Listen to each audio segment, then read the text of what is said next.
Barefoot, I pad through the house, coffee cup in hand, moving slowly, ruefully toward the mound of unread papers. I desperately need to begin grading. Mid-semester at 2 schools has left me with an ungainly assortment of tests and papers. The sense of urgency notwithstanding, my avoidant personality leads me away from the stack and into the kitchen to warm up my coffee. Waiting expectantly for the microwave signal of completion, I catch, out of the corner of my eye, the motion of water as it steadily drips off the roof of our garage. The warm sun works diligently to melt the accumulated snow as I muse. It will be good for sledding tonight.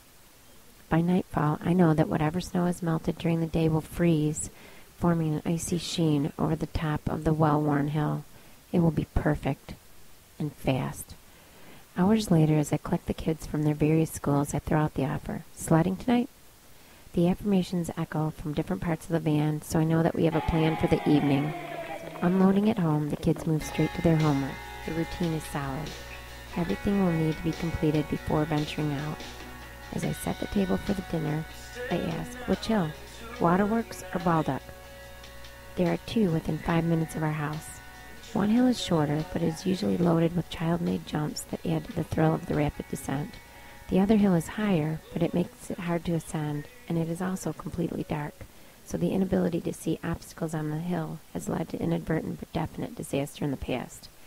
Personally, I am not up for that type of drama this evening, but I wait for the kids to decide. Among the clatter of plates and silverware, Waterworks is the unanimous choice. I am secretly relieved. Bundled with snow pants, gloves, coats, and hats, we begin to load the sleds. While there are only 5 of us, we seem to find it necessary to bring at least 8 sleds to the hill. The hill itself is attached to an historical water treatment plant in town, so we have labeled it Waterworks. The parking lot adjacent to the hill is for employees only, so we park on the street and carry, pull, or drag the 8 sleds along the winding, snowy driveway. My husband and I are, as usual, stuck with transporting the gear as my older 2 obliviously run ahead. My youngest, though, routinely tries to catch a ride to the hill, which is met with stern protests from the 2 of us. Bordering the hill are the backyards of houses whose floodlights intermittently sense our motion. For a moment, I feel guilty about invading their privacy at such a quiet point in the night. I imagine that the inhabitants are trying hard to get their kids to bed, slowly pulling them away from the activities of a winter night spent indoors. The thought quickly dissipates as, belly thrust forward upon the plastic sled, I am the first one down the hill. My 3 kids follow suit, racing to see who is fastest and who goes the farthest. As is part of the tradition, many contests are initiated and many squabbles over the winner ensue. Most of the time, though, is spent laughing as we move up and down the hill in the frigid, dark air. My husband and I, between our own runs, take turns pushing the kids or riding with them. At this point in the evening, we have the hill to ourselves. We always do. The sky is often a shimmering sea of stars, and we could easily pick out the constellations if we wanted to. On this particular night, amidst the raucous, joyful yelps, I look at the bottom of the hill. My daughter is sitting next to her sled, pensively eating the clean white snow. My thoughts revert to her first sled ride, upon one of the very sleds we've dragged along this evening.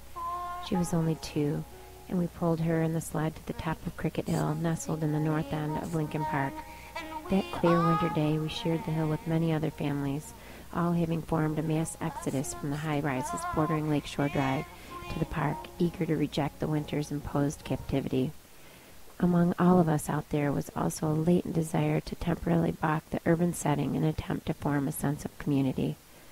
Under that cloudless, sunny sky, we took turns going down the hill with her, delighting in her chortles of joy. Thrust back into the present, my gaze is now riveted upon my motionless daughter. At the end of the month, she will turn 13. For the past year, she has been caught in that tenuous place between childhood and adulthood. She has conquered many firsts that come along with certain growth, and I've watched with mingled pride and sadness as she's progressed. At this very moment, I am certain that our sledding days are numbered. Her rosy cheeks still retain aspects of her childlike expression, but her eyes have gone rise. I don't know what she's thinking about right now. It could be boys, music, friends, the place she's in. I am struck by the dual realization that I used to know her every thought and will soon know even less about her. I look up at the crystalline night sky, its lights flickering down upon us on this snowy evening, and watching my daughter munch the snow, bundled to ward off the icy chill of the air, I am overcome with the urge to freeze time.